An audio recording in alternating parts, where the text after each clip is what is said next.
So I want to share with you things connected to Parasha Shelach. Since we just have Parasha Shelach and we're entering into the month of Tammuz, um, and we're gonna have Tisha B'av in 40 days. So, what really happened on Tisha B'av, or what led us to a Tisha B'av, and we have to understand everything that happens in the Torah is to us to reconnect to Gan Eden. We fell out of our conscious level of Gan Eden, and now we have to go back to a Gan Eden level, a level where we understand that Hashem is with us everywhere all the time until we actually feel it. At the beginning, it's only in our head, but eventually, if we work hard enough on it, we can feel that we're going back to Gan Eden and start living a life with Hashem interacting with us literally.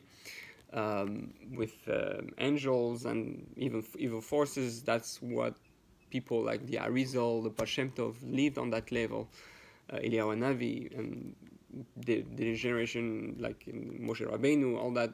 Avraham, Yitzchak, Yaakov, that's the level they were on. They learned how to live in Gan Eden in this world, and they wanted to unplug, so to speak, everyone, to take them out of the matrix and allow them to live back in Gan Eden. So what happened? What was the main root of the problem of Gan Eden?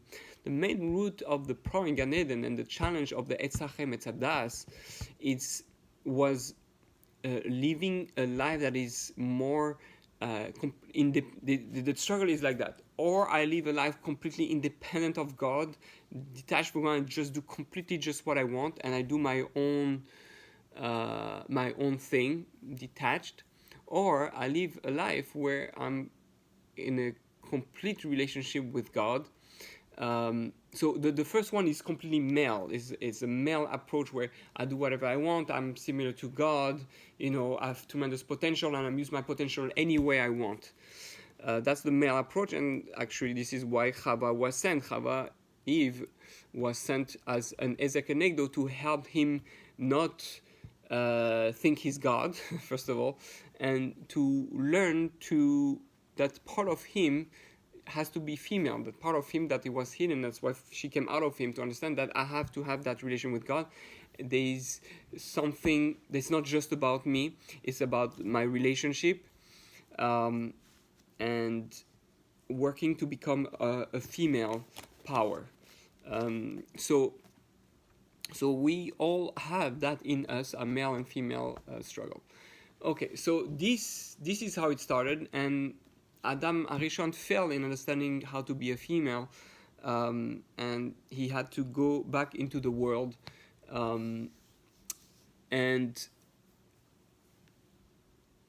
the next time, since we're connecting to our Parsha, we're not going to go through all of history, but one of the time connecting to our Parsha that this started again is with the story with Yosef and the brothers. Yosef was like the male type. He was Yesod. Yosef was the one that was like his father, Ish Ohalim, someone who lives in the tent. Yaakov himself had struggled to learn that you can be in yeshiva, but you can be with Lavan at the same time and still be holy. And Yosef was supposed to be that pillar of strength, that male that can really be ready to inspire others how to live in the secular world. But there was still a problem. Yosef had a lot of dreams, and he had a lot of potential and desire. He was very male, and he was so male that he went a little bit like Rabbi Shimon Bar Yochai, in a way, that he looked at after the 12 years he came out of the cave. Rabbi Shimon Bar Yochai looked at the people, didn't see them learn, and he burned them, so to speak. So Yosef saw the brothers involved with women and doing business with them, and he saw them dealing with Ever Minachai, kashrus on a different level. So he was involved with the physical, and he spoke Lashon Hara, just like Adam Arishon spoke Lashon Hara about his wife, and they was accusing them from failing to bring Moshiach. Again, Yosef and the brother is Moshiach ben Yosef, Moshiach ben David, and the whole idea is that we have to unite both and not one fight against the other. The brothers didn't recognize the greatness of Yosef, and Yosef didn't recognize the greatness of his brothers. So Yosef was the male, and he spoke Lashon Hara. Es di basam ra. The Baal HaTurim says from here we learn about Lashon Hara, that 3 people are involved. So what's happening is that Yosef said those words, and because of that, they were fighting against him.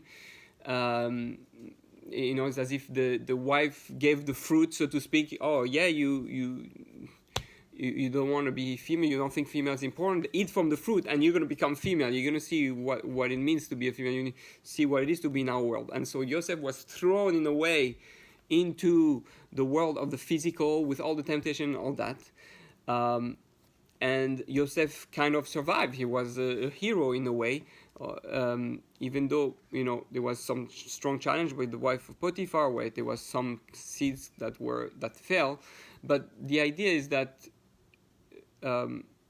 he had to first appreciate the female part.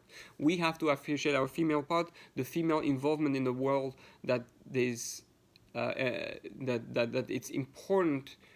That the male cannot succeed without the female, and God cannot succeed in being a king without us, the Jewish people or humanity, to be the female and make him king. There's no king without a queen or without the people. So that argument, that fight between Yosef and the brothers, right? The brother says, you need to work the land. It's like a more, we'll call it Chiloni type. You need to build the land and to build houses and all that and have a business, all that. And Yosef say, no, learn yeshiva all day. By the way, this root also in Cain and Hevel. That's where it's actually also started. Hevel represented Yosef, the more spiritual one, and Cain represents he's the one who worked the earth. So same thing. So everything is a reproduction. A reincarnation. Everything. It's a ripple effect. It keeps happening all over through his story. We have the same thing with the. So let's stick to the Parasha. So then what's happening? We have the Arizal says that the reincarnation of Yosef and the brothers went into the Shvatim. And that's why they called the head of Bnei Israel, the head of Bnei Israel, because they were the children of Israel who were leading, and therefore their souls were incarnated there. And there the fight happened again. The fight of some saying, no, we shouldn't go into Eretz Israel. We should stay in Gan Eden, in the Midbar, in the desert. There was like a state of Gan Eden. We prefer to be male. We prefer to be independent, so to speak. Well, that was a bit different, because there is independent in the sense that we don't want to lose our spiritual greatness, our spiritual power. We don't want to be involved with the physical. We want to stay in the yeshiva, in the midbar, in the Ananei Kavod, in the spirituality close to Hashem. We don't want to be involved with this lower world. So that's a bit of a male thing. I want to be spiritual. I want to have potential. I don't want to be bound and limited by my dreams and what I want to be, like Yosef. But Yeshua and Caleb were saying that no, you have to trust Hashem. It's okay to be a woman, so to speak. Meaning, you need the woman. You need to go through that process. It's okay to feel physical and more materialistic and to deal with it, and because that's what you're going to need to serve God. It's okay to have a body. You need your body. The soul cannot be greater than the body. So you need to be. It's okay to be married, so to speak. You're not going to become greater by not being married. It's impossible. You need the marriage. You need the female. You need the physical. You need the materialistic. You need your chavrusa. You need your wife. You need your heart. You don't. Just the brain is not enough. If you think about you get a choice. Do you want just you feel, or you just want your head? Just be a head is nice, but there's no feeling at all. It's like dead. So having Eretz Israel is having the heart, is going back down. They had Har Sinai, and the Har Sinai was the head, the Torah was the head, but they didn't have the heart. They didn't have the body. They didn't have the Etz HaChaim. Etz HaDas, the Torah, knowledge, but the Etz Chaim was the life of living Torah, not just in the mind. To bring the Torah into the land and live it. So that was a tremendous challenge. Choosing to be in Eretz Israel was choosing to be female and to be involved with the physical and use the physical to come close to God, and using the Torah physical. So we have to understand that fight, that tremendous fight, it was not a simple fight. It's a fight from the beginning of creation between the two tribes, between Moshe and Ben Yosef, Moshe and Ben David. But really we realize we need both. We need the two-step. But Moshe and Ben Yosef need to initiate. The head needs to seduce the heart. The Cheredim need to seduce the Chilonim. The spiritual people have to seduce the materialistic people and teach them how much there is greatness in being close to God, and to be connected to God, and respect the physical, respect that, to bring the Torah down to them, to teach them, to inspire them. What is the role of the male to seduce the female? Is the role of the Jewish nation to seduce the other nation. We are Or Lagoim, so we need to send the light, to spread seed, so we need to show them love, spread them with love, with inspiration, with Torah, with spirituality, all that. Say, yeah, this is who you can be, and then allow the Chilonim, allow the ones who are materialistic, allow the ones that are more female, the soldiers, the one who builds the land, the ones who are working in business, to use that and build the land of Israel, to build the Jewish people, and to transform the physical and infuse it with spiritual. You have a real marriage, a real love, and they are themselves going to come then to want to be inspired by you and ask you for guidance on how to make the physical greater. Is in a way fixing what happened with Yaakov and Esav. Akol kol Yaakov yedei Esav. They were supposed to be one, working together. So we're going back to that level of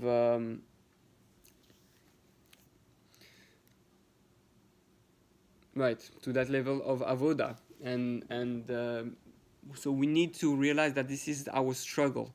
We need to learn in our life we have to go to Eretz Israel, right? We need to go there. We need not to be afraid. I need to be able to also not just to stay in Kolan and learn, but to be involved with the problem of this world and fix the problem of this world. Be involved with the physical and help the people that need help, no matter how physical involved we get. A true Rebbe is someone who goes all the way down in the mud to take his student out of the mud. He's not afraid to make himself dirty. So it's really a real tikkun to do, not easy. And we have to go to the land of Israel. We have to do that. Going to the land of Israel is fixing the sin of Adam HaRishon. It's accepting that we have to be female. It's accepting our role as Jews to be a wife to God, and to be a male to the other nations.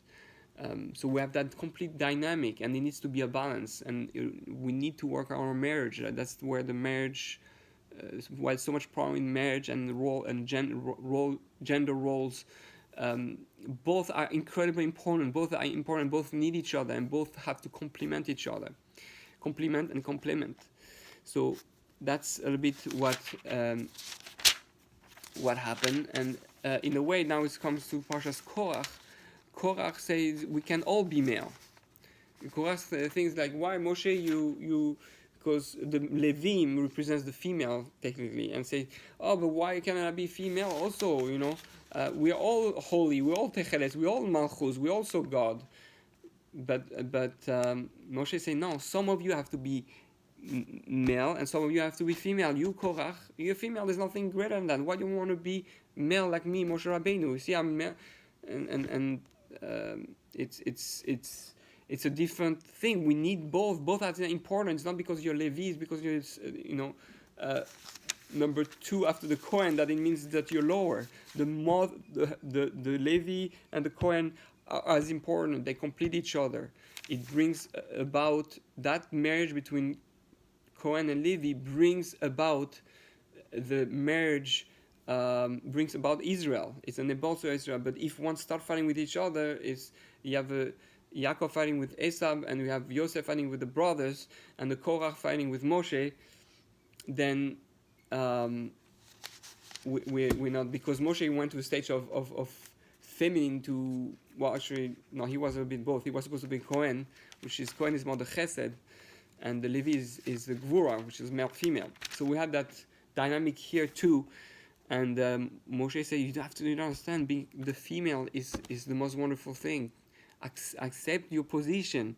There's nothing more powerful than to be a male and a female. That's nothing to do. You have qualities of a female, or you have qualities of a male, and we have to learn to embrace them and to use them and to bring complete peace. That's what is the whole thing with the cutting of the hair and all that, which has to do with female. And